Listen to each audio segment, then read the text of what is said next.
Hi, Ben Carpenter here. I'm going to talk to you about appetite regulation and dieting.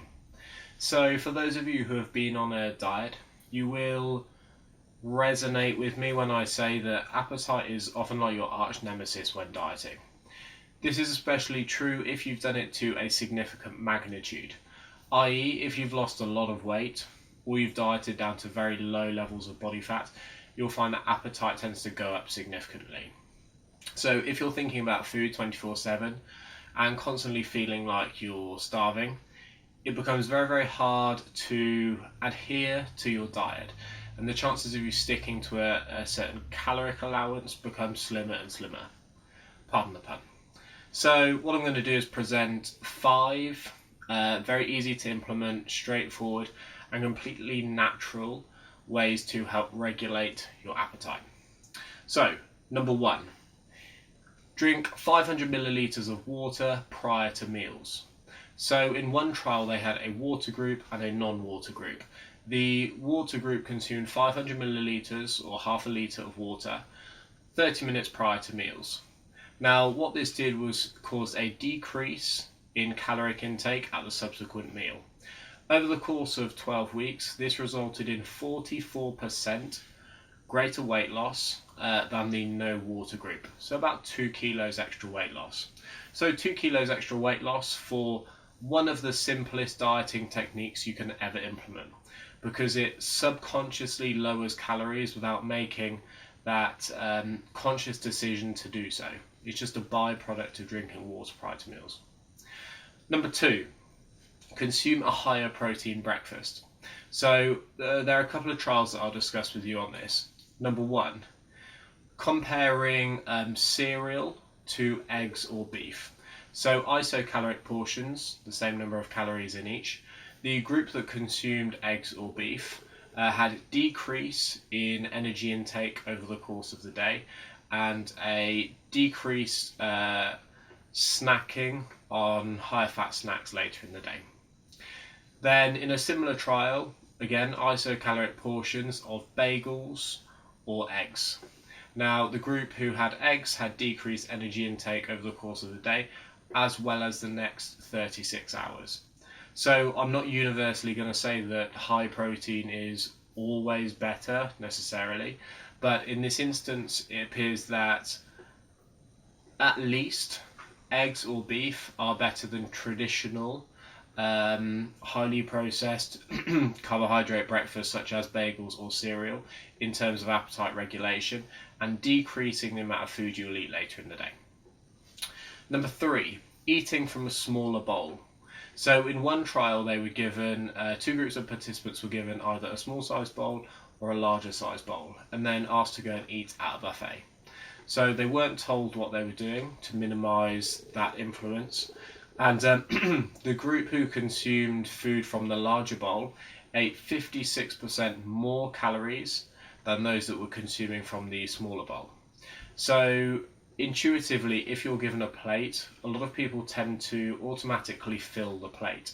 So by using a smaller bowl or smaller plate, you will, again, subconsciously find yourself eating less calories at that meal.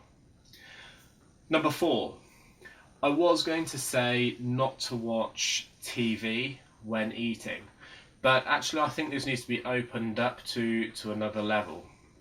I'll explain why. So rather than saying avoid TV, I'm going to say avoid distractions and perhaps mindless eating.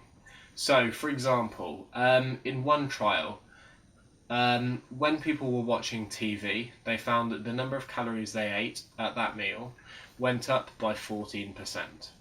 There are lots of studies that show that TV and food intake, not all, but a lot of them show that watching TV when eating increases food intake. So watching TV increased food intake by 14%.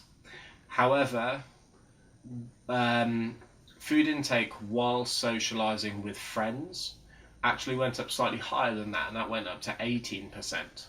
So it does seem that watching TV whilst eating will increase food intake, but eating food while chatting with friends and socialising actually increase food intake even more so. Eating whilst with strangers, had no increase. So if you're eating lunch with a group of people you don't know, it doesn't seem to influence portion size.